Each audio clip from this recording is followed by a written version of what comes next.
আমরা মাছের মাথা দেখলেই নানা রকম রেসিপি বানিয়ে থাকি। সেরকমই আজকে আমি আপনাদের সাথে শেয়ার করব একটি বেঙ্গলি অথেন্টিক রেসিপি, ইলিশ মাছের মাথা দিয়ে পুঁই শাক। কোনো রকম মশলা ছাড়া ইলিশ মাছের মাথা দিয়ে এই রেসিপিটি একবার বানিয়ে দেখুন, এটি গরম ভাতের সাথে অসাধারণ লাগে। হ্যালো ফ্রেন্ডস, মাদার কুক চ্যানেলে সবাইকে স্বাগত। খুব সহজ সিম্পল ভাবে ইলিশ মাছের মাথা দিয়ে পুঁই শাক। তো এই ইলিশ মাছের মাথা দিয়ে পুঁই শাক বানাবার জন্য এখানে আমি নিয়ে নিয়েছি দুটো ইলিশ মাছের মাথা। এখানে আমি দুটো গোটা এরকম মাথা নিয়ে নিয়েছি। মাথাগুলোকে ভালো করে ধুয়ে পরিষ্কার করে লবণ হলুদ মাখিয়ে রেখেছি। আর এখানে নিয়ে নিয়েছি কিছু সবজি। নিয়েছি একটা ছোট্ট সাইজের আলু এরকম ডুমো ডুমো করে কেটে নিয়েছি, কিছুটা বরবটি নিয়েছি, কিছুটা কুমড়ো এরকম ডুমো করে কেটে নিয়েছি, পটল নিয়ে নিয়েছি দু তিনটে, পটলগুলোকে ডুমো ডুমো করে কেটে রেখেছি। আর এখানে নিয়ে নিয়েছি একটা বড় সাইজের বেগুন, বেগুনগুলোকেও এইভাবে কেটে রেখেছি। আর পুঁই শাকের চচ্চড়ি বানাবার জন্য তো পুঁই শাক অবশ্যই লাগবে। পুঁই শাকটাকেও কেটে আমি ভালো করে ধুয়ে পরিষ্কার করে রেখেছি। তো চলুন এবারে খুব সহজভাবে এই রেসিপিটি আমি কিভাবে বানাই পুরো ভিডিওটি দেখতে থাকুন। তো পুঁই শাক চচ্চড়িটা রান্না করার জন্য গ্যাসে একটা কড়াই চাপিয়ে এখানে দিয়ে দেব সর্ষের তেল। তেলটাকে গরম করে নিয়েছি। এবার এখানে ইলিশ মাছের মাথা দুটো প্রথমে ভেজে নেব। মাথা দুটো দিয়ে একটু ঢেকে দিলাম, মাথাগুলো একবার উল্টে দিলাম, দিয়ে আবার ঢেকে দেব। তেল ছিটে আসবে, সেই জন্য ঢেকে ঢেকে মাথাগুলোকে খুব সুন্দর করে ভেজে নেব। এবার ঢাকাটা খুলে আবার দেখে নেব। মাথাগুলোকে আবার আমি একটু ভেঙে ভালো করে ভেজে নেব। মাথাগুলোকে ভেঙে আমি চার টুকরো করে নিলাম। মাথাগুলোকে উল্টে পাল্টে নেড়ে ছেড়ে ভালো করে ভেজে নিলাম। এবার মাথাগুলোকে উঠিয়ে নেব। এবার এই তেলের মধ্যে ফোড়ন দিয়ে দেব দুটো শুকনো লঙ্কা আর হাফ চামচ পাঁচ ফোড়ন। ফোড়নটা দিয়ে সুন্দর গন্ধ বেরোনো পর্যন্ত ভেজে নেব। খুব সুন্দর গন্ধ বেরিয়ে গেছে ফোড়নটা দিয়ে। এবারে এখানে আমি একে একে সবজিগুলো দিয়ে দেব। প্রথমে দিয়ে দেব আলু আর পটলটা। হাই ফ্লেমে রেখে আলু পটলটাকে একটু ভেজে নেব।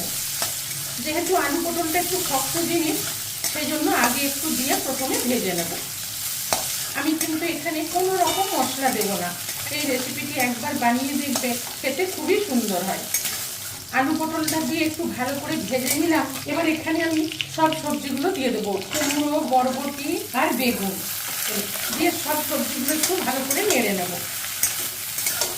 এবার এখানে দিয়ে দেবো পরিমাণ মতো লবণ, আর দিয়ে দেবো পরিমাণ মতো হলুদ, আর দিয়ে দেবো তিনটে কাঁচা লঙ্কা চেরা। নিয়ে সবজিগুলোকে একটু ভালো করে ভাজা ভাজা করে নেব। সবজিগুলো মজে যাওয়া পর্যন্ত একটু ঢেকে দিলাম। এবার ঢাকাটা খুলে একবার নেড়ে নেব। এখনই কতটা মজে গেছে সবজিটা। এবার আর একটু ঢেকে ঢেকে সবজিটা একটু মজে যাওয়া পর্যন্ত ভালো করে ভেজে নেব। দিয়ে আবার ঢেকে দিলাম। কিছুক্ষণ ভেজে নেওয়ার পর আবার ঢাকাটা খুলে দেখে নেব কতটা সবজিটা মজে গেছে এবং ভাজা ভাজা হয়ে গেছে। এইভাবে ঢাকা খুলে খুলে নেড়ে নেড়ে সবজিটাকে খুব সুন্দর করে ভেজে নিলাম। এবার এখানে ধুয়ে রাখা পুঁই শাকটা দিয়ে দেবো। পুঁই শাকটা দিয়ে ভালো করে নেড়ে মিশিয়ে নেব। খুব ভালো করে মিশিয়ে নিলাম। এখন শাকটা ভেজে গেছে কতটা। এবার আমি এখানে আর একটু করে লবণ হলুদ দিয়ে দেবো। আমি যেহেতু সবজির মতো দিয়েছিলাম, তরকারির মতো দিয়েছিলাম, সেজন্য এখানে শাকটা দেওয়ার জন্য আরও অল্প একটু লবণ, আরও অল্প একটু হলুদগুলো দিয়ে দিলাম। দিয়ে ভালো করে নেড়ে মিশিয়ে নেব। খুব সুন্দর করে নেড়ে মিশিয়ে নিলাম। এখনই অনেকটা মজে গেছে। এবার গ্যাসের ফ্লেমটা লো করে রেখে ঢেকে দেব, যাতে শাকটা ভালোভাবে সেদ্ধ হয়ে যায়। কিছুক্ষণ ঢেকে রান্না করার পর আবার একবার ঢাকাটা খুলে নেড়ে নেব।